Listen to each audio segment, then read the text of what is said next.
What's going on, everybody? Chaseontwowheels here, out with Mr. B. Today, me and Brian are testing out. What's going on, everybody? Re-record this video on two wheels here with my buddy Brian. So, Brian and I came out the other day to do this review on these Cardo Packtalk Bold Black Editions. What's going on, guys? Quick note. Yes, we tried to film this video twice and we had an epic failure. What you're about to see is two conversations that happened at two different times. It was basically the same conversation. Both times we've gone out to record this video, we've had major issues. One was video recording issues, one was audio issues. The first time we went to record, I got all of my conversation out and everything's fine. The second time we went out to record, we got everything Brian said, and it's fine. So what we have right now is the two guys editing this video are meshing those two together so that you guys can get the best idea of what Brian and I think about the Cardo Packtalk Bold Black Edition. If you guys want to find out more about this, we'll have links in the description to it, but that is why the rest of this video is going to seem a little bit odd. On a side note, I have a video coming out about the GoPro and the media mod that I'm going to save all of my feelings for. So that's why this video is going to be a little weird, but it should have all of the knowledge in it that you guys need to know to find out if you want to buy one of these or not. So hopefully you guys enjoy this video. A like would be so nice. It'd be greatly appreciated. Like this video if you're glad that Brian has talked me down after two intros of being very negative. This is as happy as I can be right now. Hopefully you guys enjoy this video. That's the best I got. Alright, that's far better than the first one. So as far as visual, honestly, I gotta say, Cardo did a nice job putting out this black edition because, if I'm gonna be honest, the way this device looked, the Packtalk Bold, I was really not here for the look. It did not look like something I would want to put on my helmet. I realize that probably doesn't matter to a lot of people, but having a blacked out edition makes it, I would now start considering it as something I would want to put on a helmet. Like having it on this black Berserker, it just blends in, you can't see it at all, and I think they did a solid move. So supposedly Revzilla are the only people that you can get this thing from the get-go. Let's see how much this thing is. Oh, there we go. 350 bucks. There we go, boys. Brand new on Revzilla. Cardo Packtalk Black JBL headset. And just to be clear, these units are they are a Bold. They're just blacked out. If you want it blacked out, it goes from $288 for the regular one to $350. Woo, 60 bucks. 60 bucks if you want a black one. I don't know. I mean, I'd pay that because I'm vain like that, but Now, for me, that's not going to make a difference because I'm wearing a white, green, and red helmet, and whether it's black or silver, it's still not going to blend in with my color scheme. So for me, spending the extra 60 bucks wouldn't make any sense. So something you guys need to keep in mind when you're shopping for Bluetooth units is how they sound. Now, if I'm going to be honest, in the past, what I've noticed and what I've also noticed with these Bluetooth units is Cardo actually is working with JBL, which is like a speaker company, and the audio quality that you get out of this setup, freaking primo. It is absolutely phenomenal. It sounds probably one of the best Bluetooth units I've ever used. Brian, how many Bluetooth units have you used in the past? These are definitely the best speakers that I've had in a Bluetooth unit so far. The JBL speakers in this unit have a much fuller sound to them. Yeah, I totally agree when it comes to music. Interestingly though, my connection with you, it sounds like dirty. I don't know a better word because I'm not a really big audio guy, but I feel like on a Senna, when I'm talking with people, it sounds more clear than we're talking right now. I don't know if it's road noise or what, but like oddly the Senna sounds better talking back and forth, but the Cardo sounds better playing music. Yeah, there's something going on because, you know, like you said, if you're just listening to music and it's just down to the device and the speaker drivers, sounds phenomenal. So this has more potential, and honestly the majority of the riding and the use I use a Bluetooth unit for is riding around and listening to music. Like that's like 80% of what I use a Bluetooth device for. So if I understand correctly, Brian, these things get louder as the faster we go, correct? You actually sound like your audio sounds better now than it did when we were going slow. I don't understand that at all. I would have expected the exact opposite, and if I'm going to be totally honest, I was a little worried. Yeah, I would have bet every dime I have that it would have been the other way.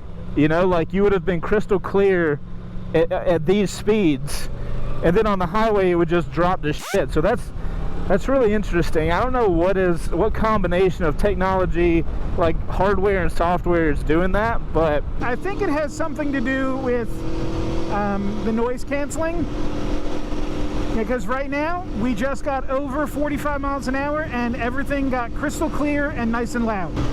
So I think at lower in-town speeds it's a little muffled because it doesn't want to blow your ears out.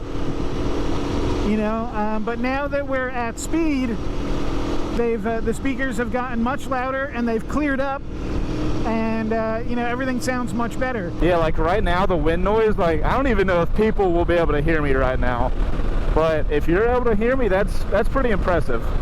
I made a phone call earlier, which, just to add to it, I used the one-touch Google Assistant feature, and I made my phone call, and my phone call was perfectly clear and loud. I will say, this is what you've been wearing when I call you while you're riding, right? Yeah. So that sounds phenomenal. That, you know how when you I think I called you the other day and you answered it, guys, legit, I could barely tell Brian was riding. It basically turns his volume on so I can hear him, and then when he's not talking, it goes away. So I don't have to sit there and have a conversation with him while it's loud as hell. One of the main differentiators with a Cardo versus a Senna is I feel like the Senna, I'm pretty sure, has that the faster you go, the louder it gets. It does not work as well as the Cardo. Like the second we got on the highway, I don't know if it's measuring how much wind noise is happening, but it was gaining with wind noise. So it's got to have some sort of like external microphone that's like, oh, okay, it's loud as shit, I'm gonna raise the volume. If you're one of those people that you don't ride with anybody ever, you know, and you're solely basing your Bluetooth decision off of like what sounds the best music wise, and then what does the best as far as like the faster you go stuff, I'm honestly gonna say Cardo stuff. So I have yet to have ridden it, you know, all in one shot and kill the battery. So it will last an entire day's worth of riding. But that being said, I have come into some issues at one point where I was really just by myself out riding around listening to music. I got to the 20% battery life warning chime came on, and then it disconnected my music. So with 20% battery life left, it wasn't allowing me to hook up to my music, and I was a little frustrated about that. But the video that we just completed, or that we almost completed, our last ride that we did together, I started that ride with 20% battery life, and it stayed hooked up to the mesh the entire time, and we were out for, I don't know, probably an hour and a half, 2 hours. So Brad, tell me if you can keep hearing me now that I'm out of sight and moving away from you. Am I oh, I can hear you crackling too. And I'm totally out of sight as well. Oh yeah, you sound like shit as well. So I've lost you already. I have no idea how far ahead you are. I don't believe you're very far ahead of me. I definitely don't have line of sight. So I'm trying to wait for us to connect back in. There's the visual, and there we are. So not very good. I unfortunately have to say that was not a very far distance for us to be disconnected. And there you are. Okay, so line of sight, not the best. If you don't have line of sight, these things kind of drop off super fast, because we're not really that far away right now, honestly. It's interesting. That's a weakness then. Yeah, so when we did start this video, guys, when we were riding to where we started, we did disconnect, and we weren't far apart, but I was on the other side of a turn, so we lost our line of sight, and we disconnected, and we reconnected relatively quickly. So that is one of the nice things about having a Bluetooth device that is mesh connected. It drops it easily, but it also picks it up easily.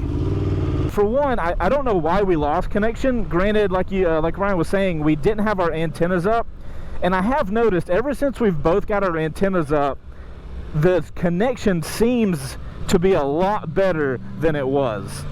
So it's nice to have the antenna so that when you do need it, you can pop it up. And then, you know, if you do like the majority of the riding me and Brian do, where you're just listening to music, you can just put it down and have a lot sleeker of a unit. But that mesh is actually, if for some reason you lose connection, that mesh is going to dynamically fix the connection and then resync you guys up, which is exactly what happened to us earlier. So I am happy to see that while I wish the range was a little better without line of sight, it is nice that it'll reconnect you and you don't got to worry about it. The distance that you get with the mesh system is not fantastic. Now, I don't know if, you know, you have a string of 10 or 12 bikes and one connects to the next, connects to the next, connects to, if you have somebody that's a half a mile in front of you, because you're connecting through all the other units, if that works better that way.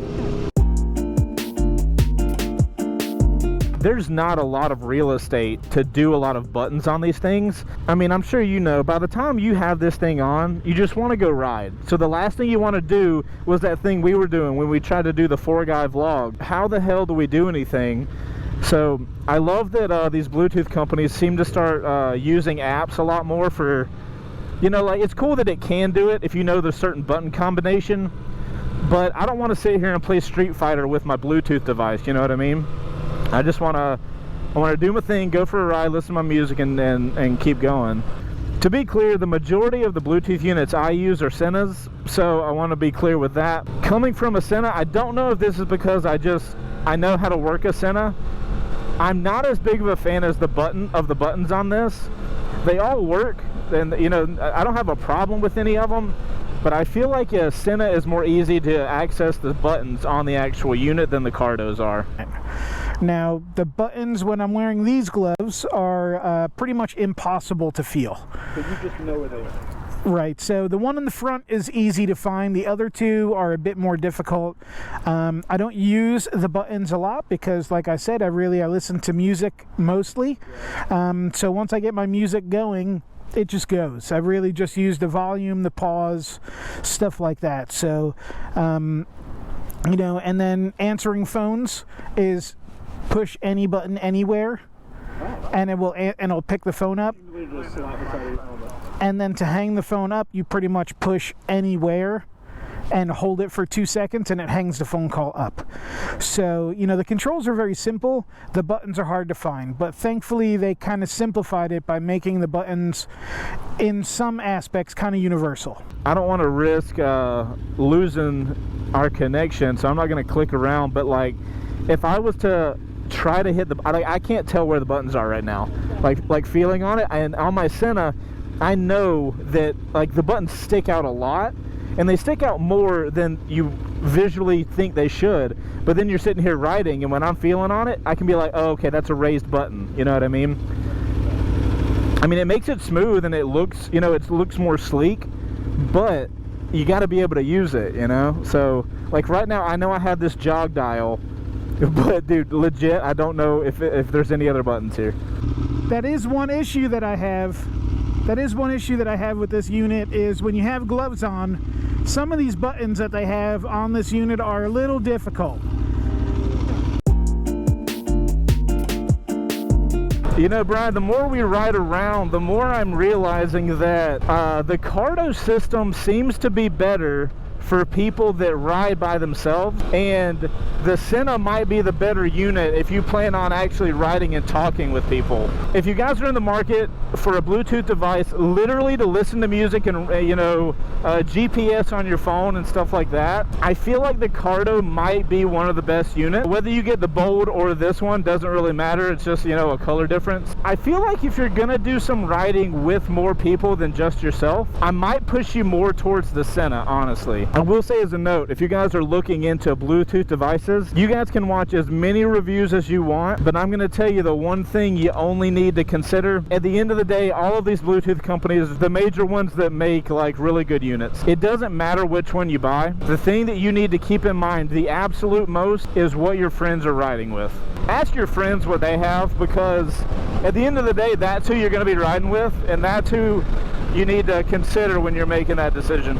Alright guys, so that's all we got on the Packtalk Bold from Cardo, the black edition versus the silver edition. Hopefully you guys enjoyed this video. Make sure to hit that like button if you enjoyed this random style video that we hopefully will never have to make again. I'm Chaseontwowheels, and we will see you on the next one. Outro crew. Are you glad that this video started out positive, or do you wish it started negative? No, I'm just kidding. Outro crew, let us know in the comments down below. Would you pay an extra $60 for a black one over the silver one? Are you guys on my camp, or are you guys over with Brian? He's like, no, absolutely not, because I would waste $60 extra on this thing. See, for me, what I think kind of sucks is if you have a black helmet, now you have to spend an extra $60 on your mod. No, just a sucker punch if you got a black helmet. Oh, you got a black helmet? Here you go. All right, well, good for you. Cha-ching. Cha-ching.